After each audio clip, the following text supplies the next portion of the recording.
Yo, what is going on, everyone? My name is Nick, or the Notorious Fantasy, and in today's video, we're going to be talking about my week number 4 must-add waiver wire players for the 2022 fantasy football season. But before we could get into things, I would like to ask that if you guys are new to the channel and you do end up enjoying today's video, that you please make sure to hit that subscribe button down below. And while you're down there, whether you are new to the channel or not, please make sure that you do leave a like on today's video. It would help me out a ton. And if you do want to follow me on Twitter, please do so at Notorious FNTSY. I would also like to ask that if you guys have any questions about week number 4, then please make sure that you ask down below in the comment section. I love talking to you guys down there. So without further ado, let's get into my week number 4 waiver wire ads. We begin with the running back position, headlined by Khalil Herbert of the Chicago Bears, going up against the New York Football Giants in MetLife on Sunday. Currently, Khalil Herbert is owned in 49% of leagues on Yahoo Fantasy, so if you play on ESPN, CBS, NFL, any of those other fantasy football platforms, then the ownership percentage of Khalil Herbert will be slightly different. As a backup running back to David Montgomery, Khalil Herbert is currently the running back number 7 in half PPR this season.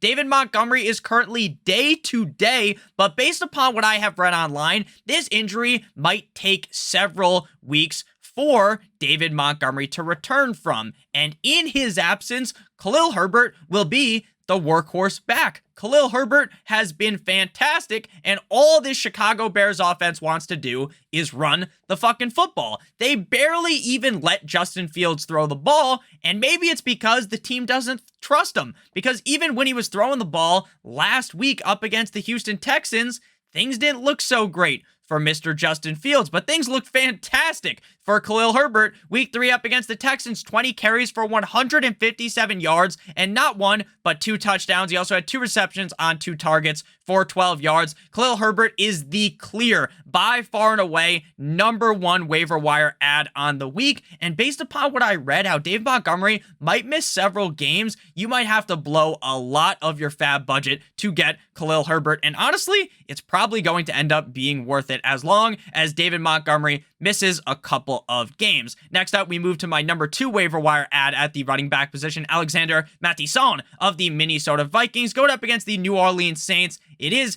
at New Orleans, but this game is in England, 9:30 a.m. on Sunday. I know that's exactly what all you guys wanted to do on Sunday at 9 a.m. is watch the Vikings versus the fucking Saints. 55% owned for Alexander Mattison. Obviously, he is a guy that in some of the deeper leagues, it will be hard to pick up because someone already has him, or the Dalvin Cook owner obviously just has him chilling on their bench. So currently, the running back, 43.5 PPR, but he's not really given any chances unless Dalvin Cook ends up getting hurt. Dalvin Cook is dealing with the same shoulder injury that has hurt him in the past. He says that he is going to be good to go next week, but you can't really take a player's words for things because, of course, the player's going to want to play. Dalvin Cook could have one of his arms fucking ripped off, and he's going to say that I'm going to play on Sunday, but obviously the coaches have a say on things. The injury staff has a say on these things. So personally, I don't think Dalvin Cook will play on Sunday. Week number 3 up against the Detroit Lions, Alexander Mattison had 7 rushes for 28 yards and a touchdown with 1 reception on 1 target for 16 yards. There's a reason why in the offseason I always talk about Alexander Mattison as one of the premier handcuffs in fantasy football, and that is because when Dalvin Cook goes down, Alexander Mattison gets the exact same fucking role that Dalvin Cook has. He gets that role as the workhorse back on a team, and this Minnesota Vikings offense looks legit up against the New Orleans Saints defense. I know their defense is pretty decent, but I really do think Alexander Mattison will be able to get it done. Again, assuming Dalvin Cook does not play, this is something you want to continue to monitor. Today, the video comes out on Monday. If you're doing your waivers on Tuesday night, do a little bit more research, see what is being said about Dalvin Cook. But in my opinion, again, I'm as much of a doctor as Johnny Sins, but it appears that Alexander Mattison will more than likely be the starting running back up against the Saints in England. My next running back to add is Jamal with 2 A's Williams of the Detroit Lions, going up against the Seattle Seahawks on Sunday. Currently, Jamal Williams is 61% owned on Yahoo Fantasy. DeAndre Swift suffered a shoulder sprain on Sunday, and he is not expected to have surgery on his shoulder, which is good.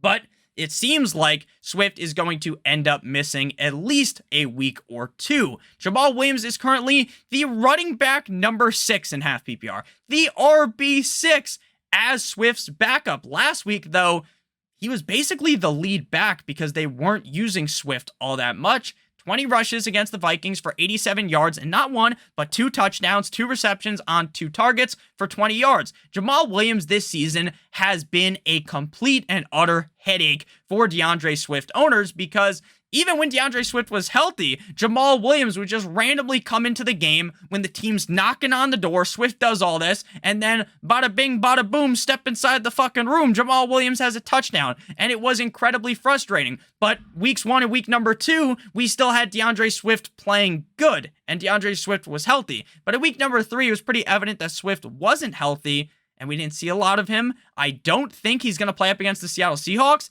This matchup is very ideal.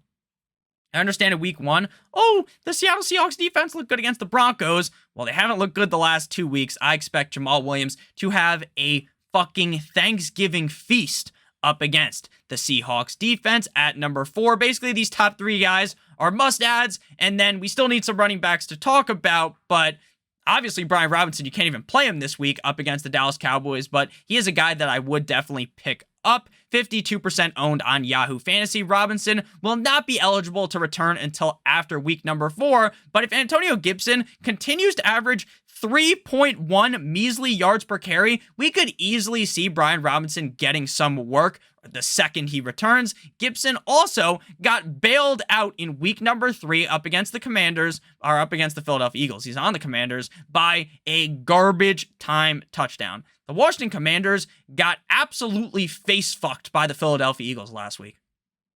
The Commanders, in a revenge game for Carson Wentz, came out flat, and they stayed flat throughout the entire game. It was embarrassing. Again, I don't think Brian Robinson will necessarily take over instantly and be the guy over Antonio Gibson, but Brian Robinson was named the starter prior to him getting shot, so it is entirely possible that he takes over quickly from Antonio Gibson. So I definitely think Brian Robinson should be owned at this point, right? Because next week, he might be the number 1 waiver wire ad at the running back position if he's good to go and cleared for week 5. Next up, we move to the final running back to discuss before we pivot into the wide receiver position with Jaylen Warren of the Pittsburgh Steelers going up against the Jets this week, currently 9% owned on Yahoo. Right now, he's the running back 68.5 PPR, 1 spot backwards off of being very nice, I like, as the RB 69.5 PPR. I don't really see Warren taking over the lead role in the Steelers from Najee Harris. I don't see him becoming the lead back, but Warren has looked good,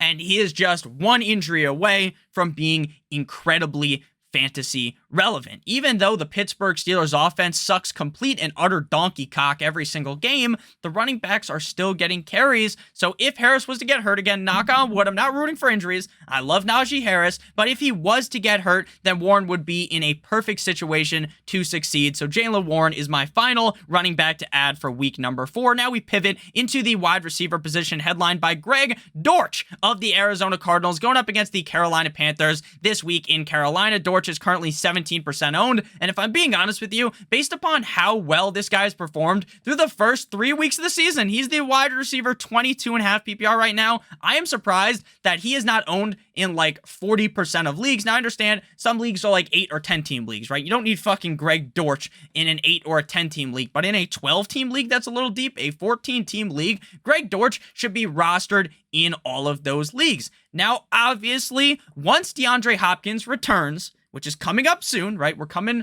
up to DeAndre Hopkins' return, then maybe Greg Dortch just does his best John Cena impression and you can't see him and he's invisible, right? That's entirely possible, and if I was to bet anything, I would say that that is exactly what is going to happen, and Rondale Moore could return, thus Greg Dortch kind of fades away. But right now, Dortch, the wide receiver 22.5 PPR, has been a clear target in this offense week in and week out for Kyler Murray. In week 3 up against the Rams, 9 receptions on 10 targets for 80 yards. Now, Greg Dortch doesn't necessarily have this role where he is going to be a game breaker potentially, like Hollywood Brown, who could run deep down the field at an incredibly fast speed and score like 35 fantasy points, right? He's not Hollywood Brown, but he has a strong enough role in this offense, especially in a half PPR or a full PPR league, where he could be seeing 10 to 12 targets potentially in a great game. Then I really want Greg Dortch on my team. And this week, he gets the soft as baby shit Carolina Panthers. I think Dortch has a hell of a game this week in week number 4. The next wide receiver to add is Romeo Dubs, however the hell you say this guy's name, of the Green Bay Packers, going up against the New England Deflatriots at home in Wisconsin for the Green Bay Packers. 25% owned for Romeo Dubs. Now, right now, he's the wide receiver 36.5 PPR, but with Sammy Watkins on the IR and Christian Watson being banged up, we could see a whole lot of Romeo Dubs going forward. Romeo Dubs again. Don't know how to pronounce this guy's name. I've said it a bunch of different ways all offseason, and no one's corrected me because I don't think anyone knows how to say this guy's last name. Week 3 up against the Tampa Bay Buccaneers, a perfect 8 for 8 on 8 targets, so 8 receptions on 8 targets for 73 yards and a touchdown. Round of applause for Romeo Dubs. Now, obviously, there's a lot of wide receivers in Green Bay. Allen Lazard looks pretty good. They still have Robert Tonyan. They have the running backs as well, who see a decent amount of targets. Though, this week they get the Patriots, whose defense is good. This is a matchup that is incredibly bad for the Patriots because Mac Jones isn't going to play. They're going to have to play Brian Hoyer. So the defense is only going to hold on for so long, right? If Brian Hoyer can't do anything, then the defense is just going to give up, and Aaron Rodgers is going to skull fuck that defense. I think Romeo Dubs has a whole bunch of upside week in and week out. Obviously, this is not an offense that is going to force feed the ball to anyone. They are going to spread the ball out a bunch with Aaron Rodgers in this Packers offense, but I still am comfortable in saying that Romeo Dubs is certainly a receiver that I would like to be adding. Next up, we got the other receiver in that matchup, obviously the Bucs versus the Green Bay Packers, Russell Gage of the Buccaneers, going up against the Kansas City Chiefs at home in Tampa Bay, currently owned in 42% of leagues. Mike Evans will be back this week following his suspension for doing his WWE impression on Marshawn Lattimore, but it seems incredibly unlikely that Chris Godwin returns this week because, again, I've went on multiple rants about this. Makes no sense that they rolled Godwin out in week 1, but hey, we're probably not going to see Godwin for a couple weeks now, and Julio's banged up. Gage could have a strong role in this offense going forward until Godwin returns. Now, I know Julio Jones looked good, so I'm not saying to just jam Russell Gage into your fucking lineup this week, but I think you could pick him up, and maybe he is the number 2 guy in this offense behind Mike Evans. And maybe defenses are so worried about Evans that Gage could keep playing well going forward. He's currently the wide receiver 40.5 PPR. Week 3 up against the Packers, 12 receptions on 13 targets for 87 yards and a touchdown. Gage has been pretty decent in his career in Atlanta. Now he moves to Tampa Bay, and I know that role was looking scary once they added Julio Jones, but with Godwin banged up and Julio injured, I really think that Russell Gage could make a splash this week. Obviously, if Julio Jones doesn't play, then Gage almost becomes a must-start wide receiver this week. Next up, we move to Isaiah McKenzie of the Buffalo Bills going up against the Baltimore Ravens in Baltimore on Sunday. McKenzie is currently owned in 41% of leagues. He's currently the wide receiver 33.5 PPR, tied with Mike Williams, one of the better receivers, in my opinion, in the NFL. Week 3 up against the Dolphins, we got a healthy dosage of McKenzie because for some reason, Josh Allen was scared to throw the ball deep. It's because the Dolphins were really protecting the deep ball. They're saying, hey, Josh, you're going to have to throw the ball low. You're not going to be able to throw these deep passes and beat us, and we'll see if you can beat us by dumping the ball off. And that's what Josh Allen did. He kept dumping the ball off to Singletary, McKenzie, all of these short passes, the dink and dunk, and ultimately they lose the game. But he still gives McKenzie 7 receptions on 9 targets for 76 yards and a score. Now, obviously, I prefer Diggs and Gabe Davis significantly more than I prefer Isaiah McKenzie. But if you were putting them all to say, hey, Nick, who do you want to play in the flex? Would you play McKenzie or Dawson Knox? At this point, based upon what we've seen out of Dawson Knox, I would play McKenzie. Now, there's going to be good games and bad games for McKenzie because he's the number 3 receiver on the team, and it's hard to rely on him week in and week out. But on paper, this has all of the makings of a matchup, the Bills versus the Ravens, to be an incredibly high-scoring back-and-forth Rock'em Sock'em Robots-esque affair. When I say a Rock'em Sock'em Robots affair, I mean that's going to be two teams beating the shit out of each other, right? Rock'em Sock'em Robots, you can't block. You just keep fucking punching if you've ever played the thing. So I think Isaiah McKenzie is in a pretty decent spot here up against the Baltimore Ravens to potentially have a solid showing. Final receiver here, this is more for deeper leagues. Zay Jones of the Jacksonville Jaguars going up against the Philadelphia Eagles in Philadelphia, 10% owned currently on Yahoo. He is currently the wide receiver 29.5 PPR. In week number 3 up against the Chargers, he had 10 receptions on 11 targets for 85 yards and a touchdown. Obviously, Christian Kirk is this humongous target for this team. I was someone who was very skeptical of Christian Kirk because I didn't think he was great in Arizona. And I'm like, why the fuck did the Jaguars give this guy this insane contract, right? The contract Christian Kirk got in the offseason, everyone's making fun of it, right? So I wasn't the only one. There was a lot of people bagging on the Jaguars. But now it's like, wow, Christian Kirk was probably worth that contract. They have James Robinson, who looks fucking amazing.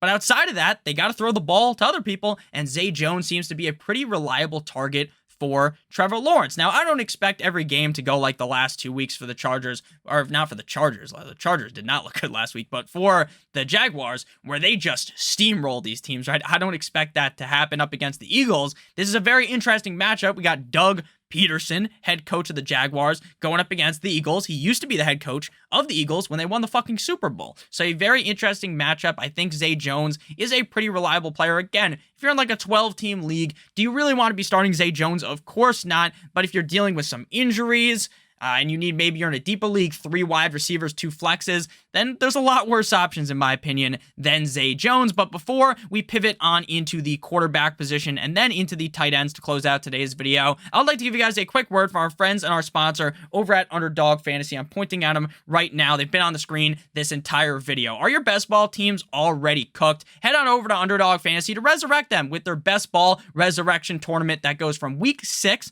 which is coming up. It's already week 4, which is crazy.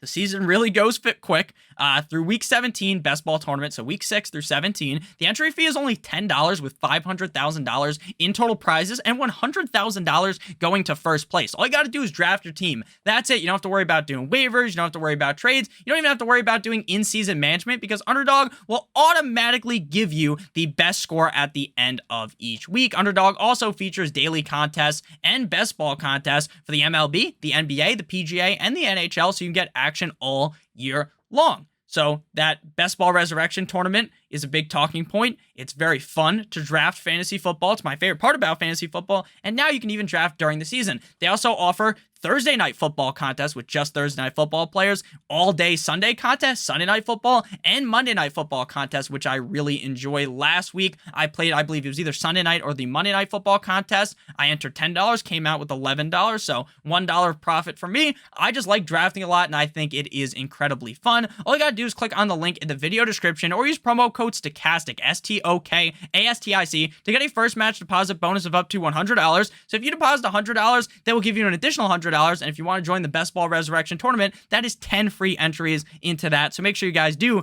go ahead and check that out. Now we pivot into the quarterback position headlined by Jared Goff, quarterback of the Detroit Lions, going up against the Seattle Seahawks, 45% owned currently. Jared Goff was a hot topic in last week's waiver wire ad video. And Goff continues to play pretty decent. Week 3 was definitely his worst game up against the Minnesota Vikings, 25 completions on 41 attempts for 277 yards and a touchdown with 1 interception. Obviously, those aren't mouth-watering stats. They're far from ideal, but he was still decent on the week. And that was up against the Vikings defense that might actually be pretty solid. This week, he gets the fucking Seattle Seahawks. He's currently the quarterback 11 in fantasy football. The Detroit Lions might hang 42 points plus in this game. I really like Jared Goff in this spot and probably would rank him easily inside of the top 12 on the week. So up against the Seattle Seahawks, Jared Goff is definitely an ideal starter, and he also gets a lot of touchdowns vultured away from Jamal Williams. We talked about Swift being gone, which does suck for Jared Goff because he does get that free dump off that DeAndre Swift could just take 90 yards to the fucking house. We've seen it before. But hey, I think Goff will be just fine. Next up, we got Trevor Lawrence of the Jacksonville Jaguars going up against the Philadelphia Eagles in Philadelphia, currently owned in 58% of leagues. Right now, he is one spot above Jared Goff as the quarterback number 10, but I definitely prefer Jared Goff's matchup this week. Week 3 up against the LA Chargers, we saw Trevor Lawrence have 28 completions on 39 attempts for 262 yards and 3 touchdowns, as well as having back-to-back games with over a 70 completion percentage, which is incredibly impressive. Like last year, it is unreal that the NFL and the Jaguars almost let Trevor Lawrence get ruined by that dumb, dense motherfucker, Urban Meyer. Urban Meyer basically made us think that Trevor Lawrence had the potential to be one of the biggest busts, maybe the biggest bust ever, because people were talking about Trevor Lawrence before the draft, and right after the draft, oh shit, this guy is the best quarterback to ever come out since Andrew Luck. This guy is one of the most skilled quarterback prospects ever, in all fucking caps. And then Urban Meyer stinks it up. But now, with Doug Peterson, Trevor Lawrence is looking great. Again, I don't love this matchup against the Eagles because the Eagles defense looks good, but since the Jaguars offense has looked pretty good, this could be a higher scoring affair. Our final quarterback to discuss here, Ryan Tannehill. I was calling him Ryan Tanny Fraud last week because things weren't looking so good after the first 2 games, but they finally eat a W. They get that win up against the Las Vegas Raiders. This week he faces up against the Indianapolis Colts in Indianapolis, who also got their first win of the year. Congrats, up against the Kansas City Chiefs, which I said in a lot of videos last week, hey, everyone and their mother thinks the Chiefs are going to win.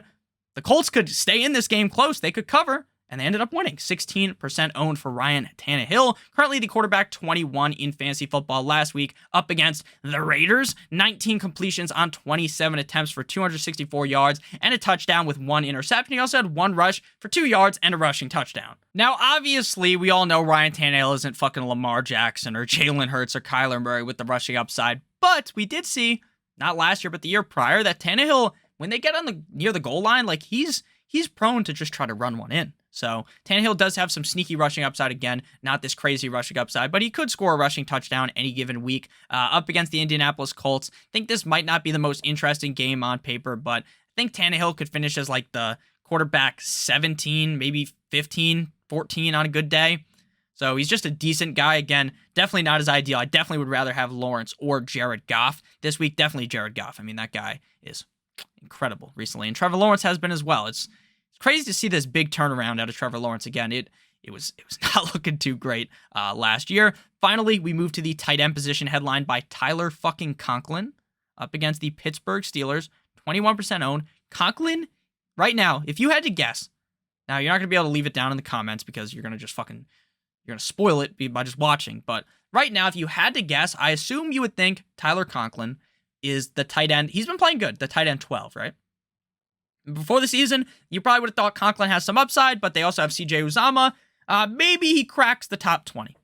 This motherfucker, Tyler Conklin, is the tight end numero 4. Tight end 4 in half PPR. Week 3 up against the Bengals, 8 receptions on 8 targets, 8 for 84 yards.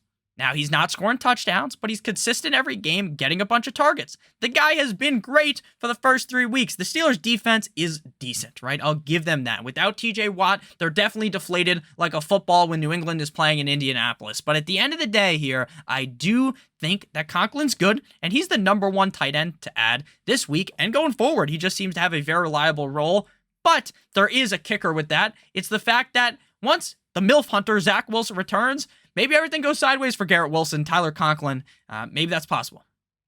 Again, I'm not saying that's definite, but I do kind of worry about that. Next up, we got David Njoku of the Cleveland Browns going up against the Atlanta Falcons in Atlanta, 51% owned. David Njoku has bad vibes around him from me personally, in my opinion. I think this might have been a Mickey Mouse game, like one of those all-time games, right? The motherfucker has 10 targets, 9 receptions against the Steelers, 89 yards at a score. Do we really think that Njoku is going to be that involved going forward? He's the tight end 8 right now, but he was the tight end 77 after the first 2 weeks. He moved up heavily. He's tied with Pat Freiermuth right now, tight end 8.5 PPR. I think that is not what we're going to see out of David Njoku going forward. Could I be wrong? Yes. If I had to roster one tight end this week, I don't think I'd want to play Njoku and lock him in and be like, wow, I'm super confident in him. I guess I would play him because of the matchup up against Atlanta. But all I'm saying is that matchup felt fluky. It seems like everyone's going to rush to the waiver wire, blow a shit ton of their fab on David Njoku, and then this week he gets 3 targets,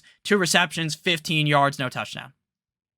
That's honestly what it feels like. It feels like everyone in DFS, all the players are going to just run to Njoku, and then they're going to play him, and he's going to shit the bed. So I do have my qualms with David Njoku. He did look great in week 3. I'll admit it, right? He was obviously a good player, but I just don't know if his involvement will be that high going forward. Final player to discuss, Evan Ingram, EZE of the Jacksonville Jaguars, going up against the Philadelphia Eagles in Philadelphia, currently 26% owned. Right now is the tight end 17 in half PPR, tied with Irv Smith. Week 3 up against the Chargers, 1 reception on 3 targets for 9 yards and a 2-point conversion. Week 3 was by far and away his worst performance thus far in the season. I wouldn't love to have to play Evan Ingram, but again, there's a lot worse options than him, and it seems like Trevor Lawrence likes to utilize him, and also he got rid of that issue that he's had for years.